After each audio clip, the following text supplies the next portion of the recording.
For the past 4 years, Mr. President, it seems that we have been hearing, whether it's on TV, at the office, around the kitchen table, things are tough. Yeah. And there is some improvement. There's positive economic data coming through. Yet sometimes it can feel like for every 2 steps forward, it's 1 step back. There's definitely a psychological component to this recovery. How then do we change the mindset from things are tough to things are turning around? Well, there's no doubt that we're in a better place than we were when I first came into office. We had just lost 4 million jobs in the previous 6 months. The financial system was melting down.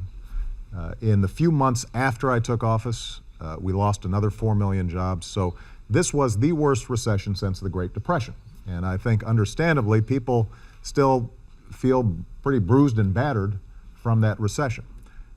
Since that time, we've been able, as a consequence of the actions that we've taken, and most importantly, the resilience of the American people, we've been able to turn that ship around. So now the economy is growing again. Over the last year, 14 months, we've actually seen the private sector create 2 million new jobs. Over the last 3 months, we've seen 750,000 jobs created in the private sector. So you're seeing improvement all across the country, but you're absolutely right that people still aren't feeling it. Now, part of that is the fact that the unemployment rate is still high. And we've got a lot more work to do to get businesses to invest and to hire. But part of the problem is also that we had a lot of problems before this recession hit.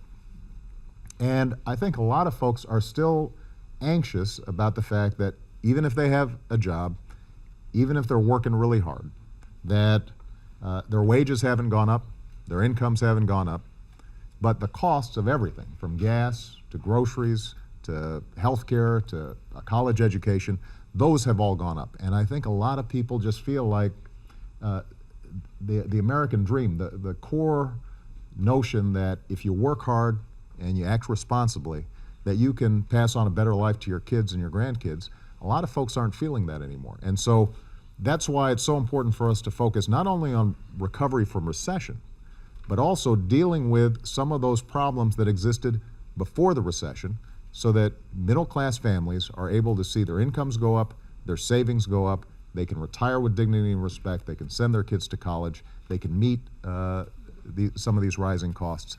And a lot of the work that we've tried to do, from healthcare to energy policy, all those things are designed to get at those structural problems that have been around for the last decade now.